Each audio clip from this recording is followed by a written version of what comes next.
Good evening. You're watching the news on Croatian television.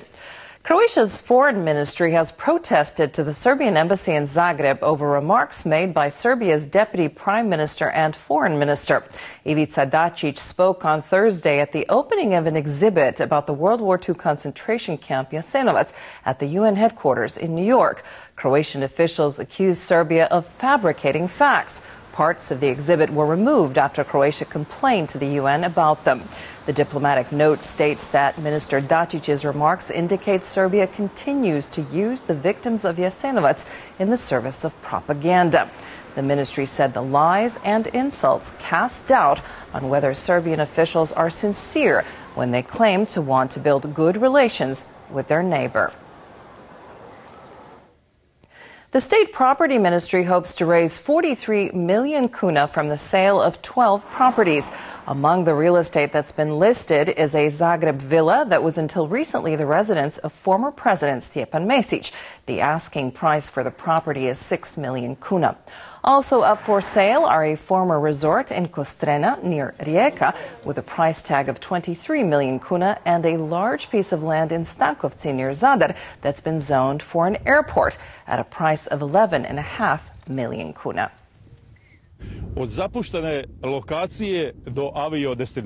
From abandoned lot to airport. Thank the Lord and the Ministry of State Property that finally, after 10 years of hard work and numerous obstacles, delays, paperwork issues, a tender has finally been announced for a contractor to build an airport in Stankovci district. I think the tender is transparent, imaginative and appealing, which is why interest has been so high. Locals on the tiny island of Prvić near Šibenik are divided over plans to build a marina on its north side. The island, with a dwindling, mostly elderly population of around 400, has potential but is underdeveloped. The community is considering whether a marina and a series of infrastructure projects could turn things around. Some residents boycotted a town hall meeting in Vodice, claiming the plans were a threat to the island's natural and historical heritage. But others say development is the only way their community can survive. There's another woman over there with tears in her eyes who left the island, but not because she wanted to. Why? Because we don't have the basic conditions to live a normal life there. If you find one town that was better off before it had a marina, then we don't have to build one. But find me that town. Winemakers are pruning their vineyards all around the country this month. Last year, vineyards suffered a spate of late spring frosts, which are expected to affect this year's yields. However, the wine business is booming in continental Croatia, and sales this year are expected to continue growing. Business has been driven by strong tourism. Coastal hotels and restaurants are already touring Croatia's continental wine cellars to stock up for the coming season. Winemakers say the outlook is good. Croatia no longer has a problem in selling its wines. Moreover, we don't need to rely on exports. We could sell all the wine we produce domestically. In sports, Marin Cilic was unable to fend off Roger Federer in the final of the Australian Open today. The Swiss won his 6th Australian Open title and his 20th Grand Slam, beating the Croat in 5 sets. Cilic, however, is pleased to have made his 3rd major final and to have come so close to getting a 2nd Grand Slam after winning the U.S. Open in 2014.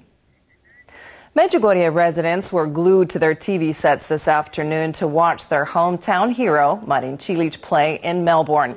Marin's father, Zdenko, says he's not disappointed. He says Marin is in excellent shape and that 2018 will be his year.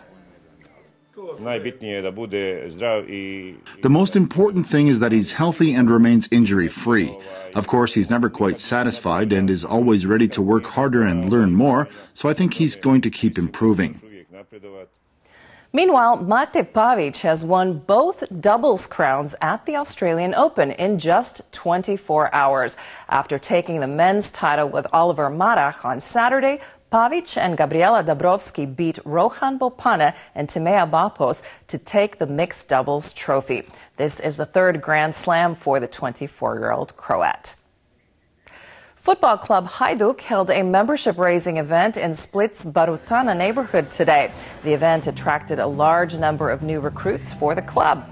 Hajduk is breaking records this year, raising membership by 16,000 fans in less than a month. They plan to hold similar block party events in other parts of town.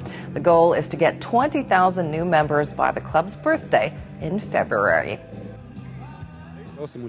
Supporters can get involved by donating to a fund that will be used to buy back shares of the club to keep Hajduk in the ownership of fans.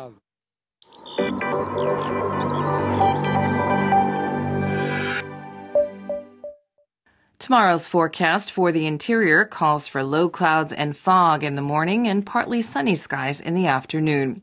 On the coast, it will be cloudy in the north and partly sunny in the south. There is a chance of lingering low clouds and fog beyond the morning, both on the Adriatic and in continental Croatia. Light to moderate northwesterly and westerly winds are expected on the coast. Morning lows will range from -2 to +3 in the interior and from 4 to 9 on the Adriatic. The day's highs will be mostly between 8 and 13 degrees, slightly warmer in Dalmatia. Later in the week in the interior, Tuesday will be variably cloudy with some sun mixed in. Clouds are expected on Wednesday with rain mostly in the mountains, but showers will spread to the rest of the interior on Thursday. Much of the coast will still be in low clouds and fog on Tuesday. There is a chance of rain in the north. Cloudy skies and occasional showers are expected on Wednesday in the north, while conditions in the south will be sunnier and warmer. Southwesterly winds will gradually shift to a southeasterly that will pick up on Thursday, when the weather will be mostly cloudy with rain.